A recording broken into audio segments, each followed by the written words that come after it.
Dami ko na nakakasalubong na mga nagra-rides pabalik. Ang aga nila. 8 minutes na lang at 5.3 kilometers. Ang ganda nito. Woo! Nako, makisama ka. Okay, touchdown. Patas boy, Lemery, Batangas. Mas maganda yung spot. Sheesh. I got my head in the clouds so high, feet on the ground, but I still get by. Roof and break for someone else.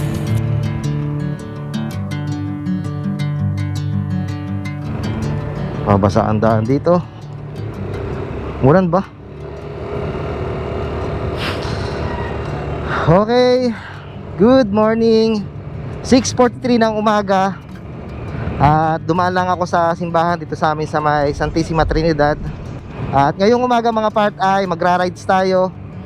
Samahan nyo ako mga part at kailangan na nating i-break in itong si Maliksi.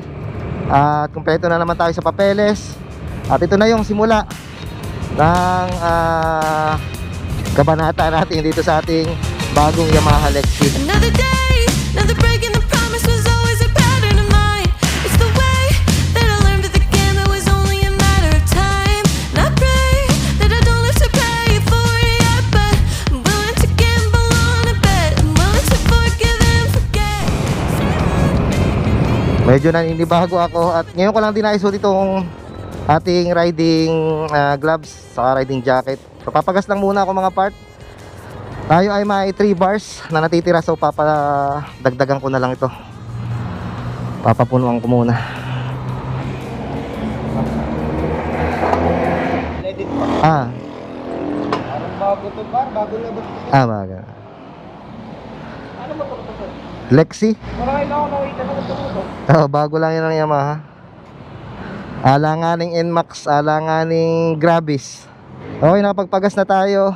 161 lang yung ating binayadan, pero hindi ko nakita kung ilang litro. So titingnan natin mamaya. So medyo ano to mga part, medyo sa ngayon napakatakaw nitong ating si Lexi. So titingnan ko lang yung kanyang gas consumption. Sa mga nagtatanong sa akin, siya ay wait, di ko makita.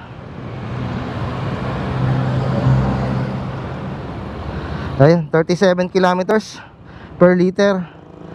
Napakatakaw.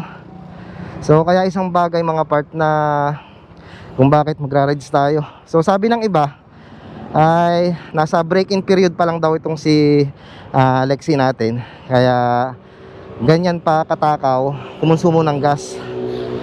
Pero sana nga kapag tapos na itong kanyang pagbe-break-in ay tumipid na siya sa gasolina. Sabi nung gasoline boy dun sa may pinagasolinahan natin ay ngayon lang sila nagkita ng ganitong unit. Ang alam ko madami na ito dito sa Batangas City mga part, kasi may mga nakakasalubong na ako. Hindi kagaya nung una talaga na pangilan-ngilan. Ngayon halos araw-araw may nakakasalubong na ako. Kaso nga lang yung iba ay siguradong kagaya ng nangyari sa akin na halos isang buwan na nakatingga sa kanilang mga bahay dahil naghihintay ng plaka at saka ORCR. So kaya naninibago yung mga gasoline boy na parang mabago sa kanilang paningin itong Yamaha Lexi. So siguro banda-banda dyan ay madami na yung magiging owner ng Yamaha Lexi dito sa amin sa Batangas City. Ang alam ko sa ibang lugar ay napakadami na at nagkakaubusan talaga ng unit at pahirapan na magkaroon. Smooth ang rides. Pero hanggang ngayon nag-aalanganin pa din ako sa pagmamaneho dito kay Maliksi. Yung baga naman na 6 years o magse 7 years na ang gamit ko ay Honda Click. Talagang ang laking kaibahan. Medyo kumbaga hindi pa ako sanay dito sa madalit sabi. Pero kakaiba naman ang naiibigay niya sa aking comfort. Kagaya nito, susubukan natin sa malayo-layong biyahe ngayon. At masusubukan natin. So lalapas lang tayo dito sa truck. Yun Napakabilis niyang ipang overtake. Nandun yung kanyang power. At sabi nga ay yung makina nito ay kagaya ng Aerox version 2 at saka NMAX version 2. Here in the crowd, I am so out of place. My heart on my sleeve and a smile on my face. Wishing for style for the cool kids to see. I'm just a misfit dreaming of what I could be. Oh, I wish that 150 meters, turn right. Mga nag-iintayan, mga nagra-ride. So kanan tayo dito. Ito na yung exit ng bypass road from Batangas City to Bawan, Batangas. Mabilis lang. Siguro kung papaspasan nyo ang takbo ay mga wala pang 5 minutes o wala pang 7 minutes. So mabagal lang ako kaya medyo matagal-tagal yung ating biyahe dun sa loob ng bypass road. Pero walang traffic doon, napakasarap dumaan.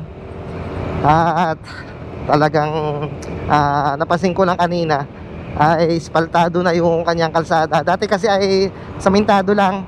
So ngayon talaga napaka-smooth dahil na kinis na kinis yung kalsada. So time check ulit tayo. Ngayon ay 7:08 ng umaga. At meron tayong 45 minutes and 32 kilometers. Okay, para makarating sa Fantasy World. So malapit-lapit lang naman, pero isa ito sa pinakamalayong napuntahan ni Maliksi. So yung video ko na susundan ito o nauna dito ay yung dinala ko siya sa Lipa, Batangas. So yun pa lang, at saka ito ang pinaka-ride ni Maliksi.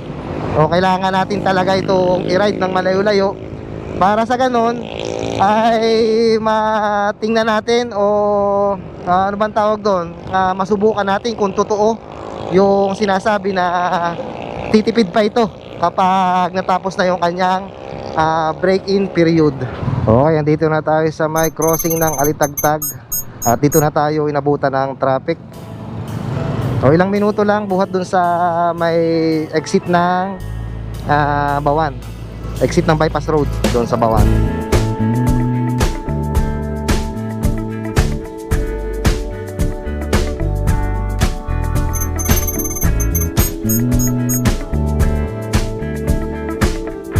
Welcome Tawilisan, Barangay Bihis, Taal, Batangas. Okay, Taal, Batangas na tayo mga part.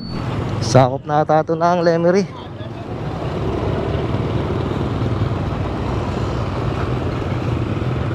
Okay, welcome Lemery, Batangas. Meron pa tayong 25 minutes at 16 kilometers na lang ang natitira. Ayun, anong nangyari? Ay, gumulong yung fire extinguisher. Butit hindi naka-aksidente. Okay. Medyo mainit na, ang aga pa. 7:30 nga pala mga part. Time to time ay magta-time check tayo. At hindi naman ako bago sa pagpunta dito, papuntang Fantasy World. Pero masasabi ko ngayon ay medyo mabilis ang ating biyahe. Dahil sa may mga bypass road at isa pa dahil ng medyo talagang hindi ka makakapagpigil na hindi ka pipiga kapag ito ang gamit ng motorsiklo. Mabilis din naman yung ating Honda Click na 125.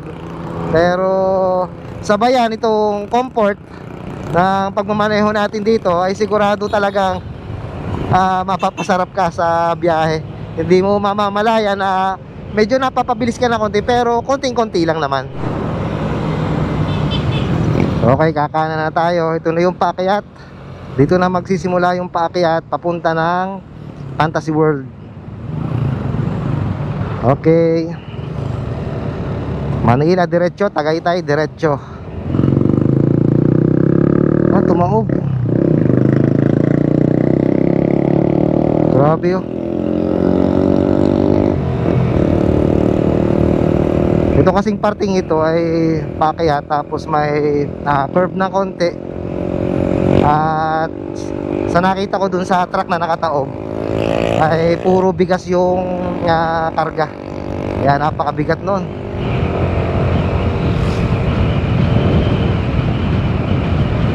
Ang lamig na dito.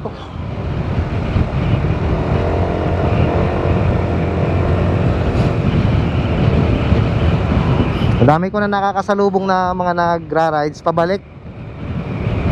Ang aga nila. Siguro kung ako ay 5 AM nakalis sa bahay, siguro bago mag 7 o'clock ay andito na ako. Pero ang bilis natin ngayon, 7:48. Andito na tayo, halos malapit na.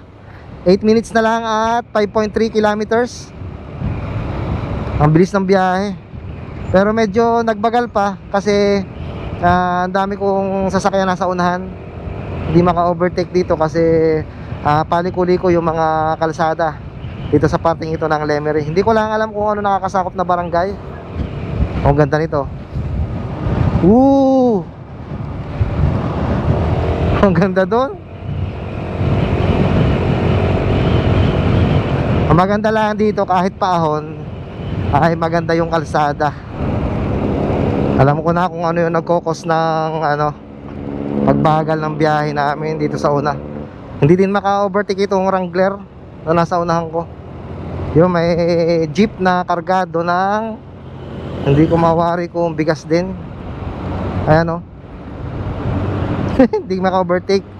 Maliit lang kasi ang kalsada dito. Kumbaga saktuhan lang sa dalawang sasakyan. Mahirap mag-overtake at baka maibiglang sumulpot na sasakyan. Woohoo! Ay salamat. Nakalampas din doon sa jeep. Ang tagal nun. Yun, nakikita ko na yung castle ng Fantasy World. Ay grabe. Ngayon lang din ako nakaramdam ng pagaspas ng hangin. Siguro mga 20 minutes na nasa likodan kami nung jeep.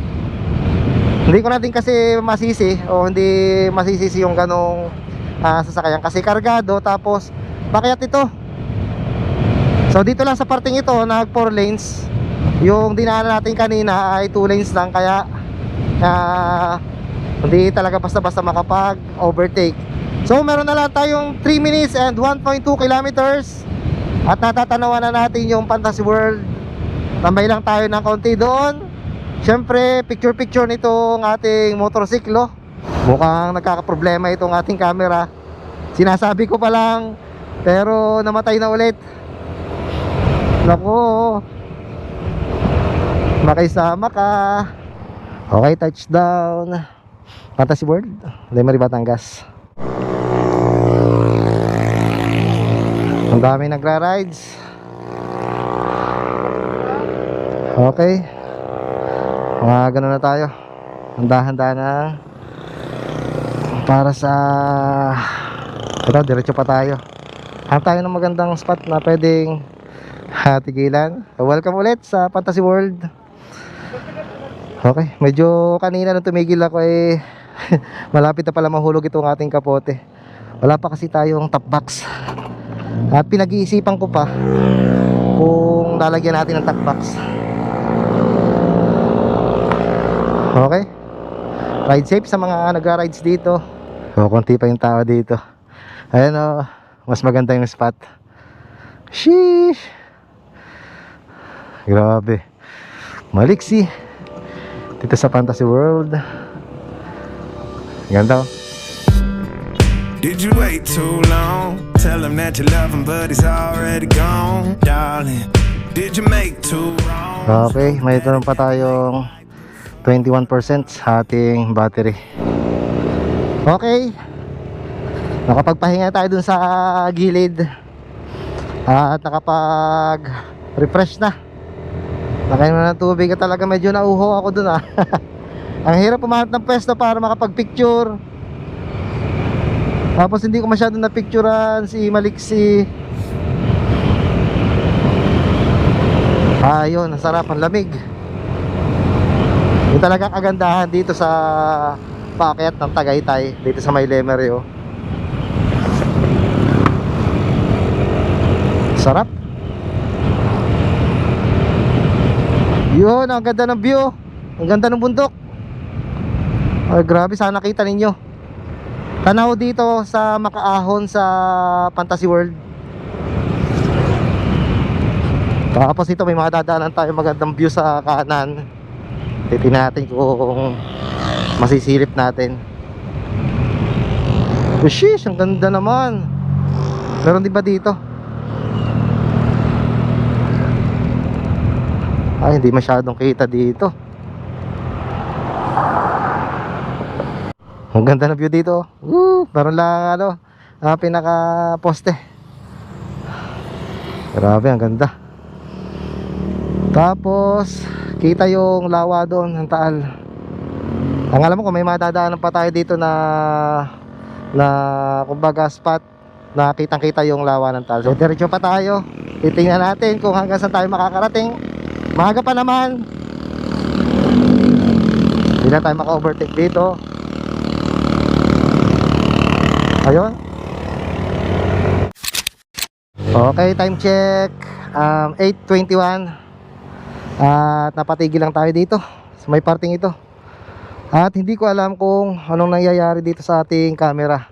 At mayat maya nang namatay. Pero kanina ay 12% na lang yung kanyang battery. Pero nag-error siya kagaya nung nangyayari dati.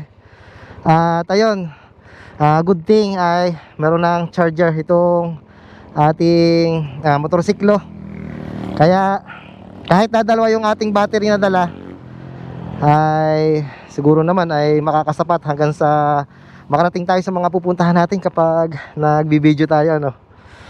At ayun, tetestingin natin kung maganda siyang mag-charge. Ito yung spot na sabi ko matadaanan natin na maganda. Kaso masyadong mayabong yung ano, yung mga puno sa tabi nitong kalsada. Pero napakaganda pa din. Uy, ahas, laki. Nabangga. Woohoo! Ang ganda doon. Hindi ako nakatigil. Oh, dami na ditong pine trees. Mahanap tayo ng pwedeng tigilan para sulit yung ating ride. Para hindi lang yung Fantasy World ang ating napuntahan. Ang ganda, oh. Woohoo! Kitang-kita ang lawa ng Taal.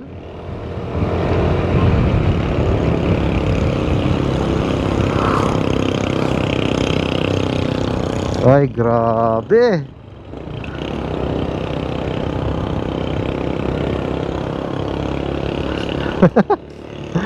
Walang mamimitik dito. Ganda, oh. Diretso tayo. Alanganin yung pwesto. Kumbaga kurbadahan. Baka magsabay-sabay yung mga sasakyan. Ay makasagabal. Ay, grabe, ngayon lang ulit ako napadaan dito. Siguro may magdadalawang taon na.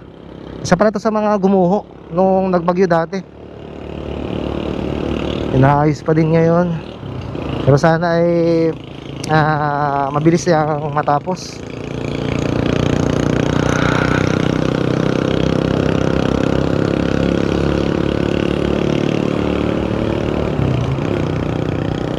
Oh, ganda ng view. Grabe, tigil tayo. Kapag may magandang view, tigilan. Ay, grabe. Tigil tayo. Medyo delikado na nga lang itong harang. Ayan, oh. Sheesh! Napakaganda. Ayan ang Taal Lake. Ayun, Taal Volcano. Tapos Mount Makulot. Doon tayo sa banda doon. Oh, grabe, ang taas na parting ito. Picture natin si Maliksi. Sheesh! Okay, malayo-layo na ang napupuntahan ni Maliksi.